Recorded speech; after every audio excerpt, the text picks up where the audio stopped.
আসসালামু আলাইকুম দর্শক ব্রেকিং একটা খবর ভাবলাম আপনাদের সাথে কিছুটা শেয়ার করি। দর্শক, মক্কা মদিনায় তারাবির নামাজ নিয়ে যে সিদ্ধান্ত জানালেন শাইখ সুদাইস। দর্শক, সৌদি আরবে অবস্থিত মুসলিম বিশ্বের পবিত্র দুই মসজিদ মসজিদুল হারাম ও মসজিদে নববীতে এবার রমজান মাসে 10 রাকাত তারাবির নামাজ অনুষ্ঠিত হবে। 5 সালামে 10 রাকাত তারাবির নামাজ শেষে জামাতে 3 রাকাত বেতের নামাজ আদায় করা হবে।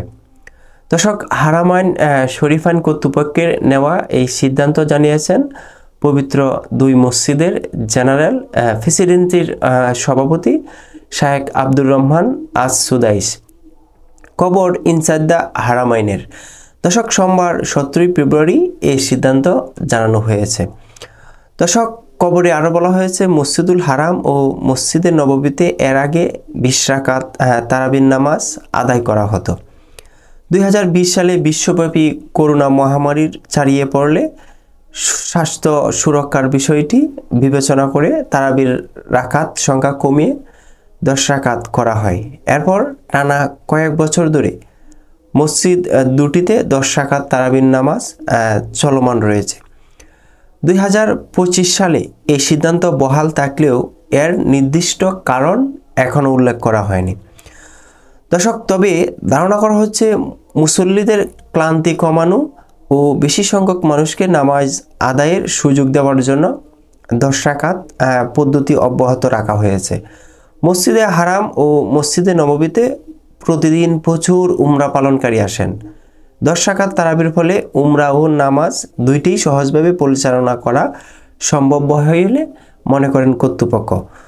প্রশ্নগত রমজান মাসে রাতের ইবাদত হিসেবে এশার নামাজের পর তারাবির নামাজ আদায় করা হয়।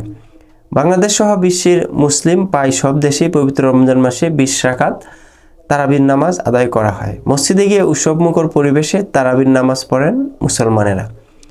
রমজান মাসে প্রতিটি রাতেই তারাবি আদায়ের জন্য মসজিদগুলোতে স্বতঃস্ফূর্তভাবে অংশগ্রহণ করেন ধর্মপ্রাণ মুসলমানেরা। দর্শক, আমরা সকলেই অবগত যে করোনা মহামারী যখন এসেছিল তখন সৌদি আরবের এই দুই মসজিদে 20 রাকাতের পরিবর্তে 10 রাকাত করা হয়েছিল। কিন্তু দর্শক, 2025 সালেও এই সিদ্ধান্ত বহাল রাখার কারণ হিসেবে অনেকেই দেখছেন মুসলমানের ক্লান্তি কমানো কিংবা বেশি সংখ্যক মানুষ যাতে একসঙ্গে মসজিদুল নববীতে এবং মসজিদুল হারামে যেন তারা নামাজ করতে পারে।